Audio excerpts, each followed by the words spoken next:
ஒரு மகிழ்ச்சியான செய்தி. இதயம் நல்லெண்ணெயின் விலை லிட்டருக்கு ரூபாய் 105 குறைஞ்சிருக்கு.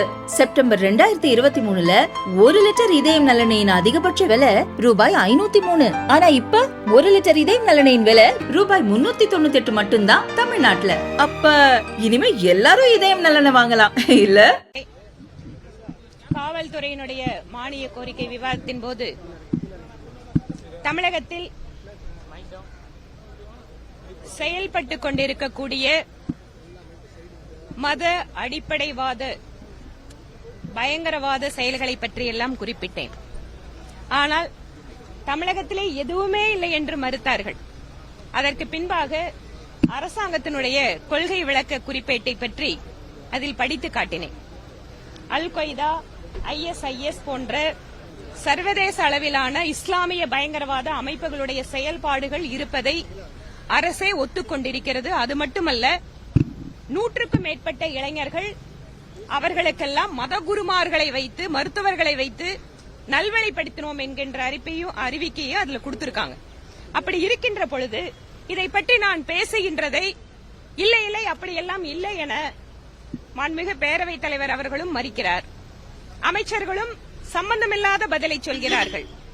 அதற்கு பின்பாக 2022ஆம் வருடம் கோயம்புத்தூரில் நடைபெற்ற கார் வெடிகுண்டு வழக்கை பற்றி பேசினேன்.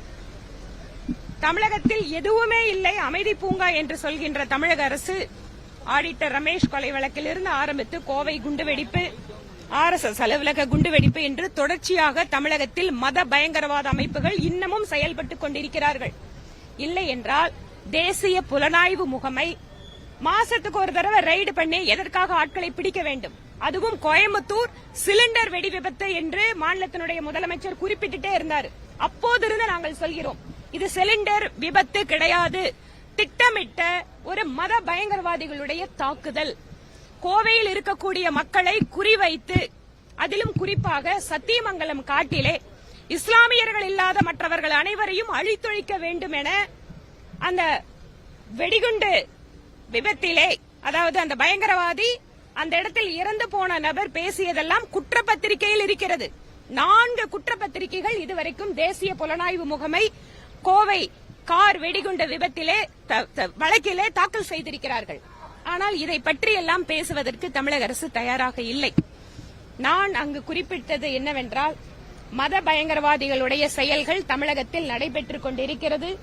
அரசாங்கம் எச்சரிக்கையாக அதை கையாள வேண்டும். இல்லை என்றால் காஷ்மீரிலே நடைபெற்றதை போல தமிழகத்திலும் குற்ற செயல்கள் நடைபெறுவதற்கு வாய்ப்பு உண்டு என்பதை தெரிவித்திருக்கிறேன். இதனுடைய பிராக்டிக்கலா இது இருக்கிற விஷயங்களை புரிந்து கொண்டு தமிழக அரசு நடவடிக்கை எடுக்க வேண்டும் என்பதுதான் பிஜேபியினுடைய கோரிக்கை.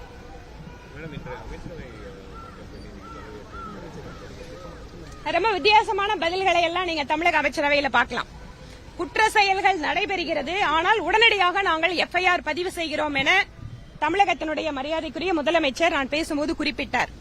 ஆனால் இன்றைக்கு 2 அமைச்சர்கள் அமைச்சரவையில் இல்லை. ஒரு சட்டப்பேரவை கூட்டத்தொடர் நடந்து கொண்டிருக்கும் போதே 2 அமைச்சர்கள் அவர்களுடைய இடங்களிலிருந்து இல்லாமல் போகிறார்கள் என்றால் காரணம் என்ன? ஒரு அமைச்சர் பேசிய பேச்சுக்கு தமிழக காவல்துறை முதல் தகவல் அறிக்கை கூட பதிவு செய்ய மறுக்கிறது. அப்ப உங்க அமைச்சர் பேசினா FIR போட மாட்டீங்களா? இன்று அந்த அமைச்சர் பதவி விலகி இருக்கிறார். அதே போல இன்னொரு அமைச்சர் ஊழல் வழக்கிலே உச்சநீதிமன்றம் தமிழகத்தினுடைய அமைச்சரை பார்த்து உங்களுக்கு ஜாமீன் வேணுமா, அமைச்சர் வேணுமான்னு கேட்டதற்கு பின்பாக அவர் அமைச்சர் பதவியிலிருந்து எடுக்கப்படுகிறார். அப்படின்னா தமிழகத்தினுடைய இன்றைய சூழல் அப்படிங்கிறது இன்று நாம் புரிந்து கொள்ளலாம்.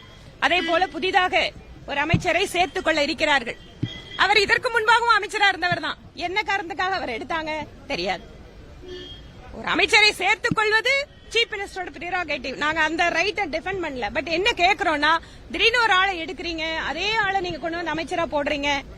இன்று அமைச்சரவையில் 2 அமைச்சர்கள் இல்லாமல் இருப்பது என்பது தமிழக அரசுக்கு ஒரு மிகப்பெரிய ஒரு பின்னடைவு.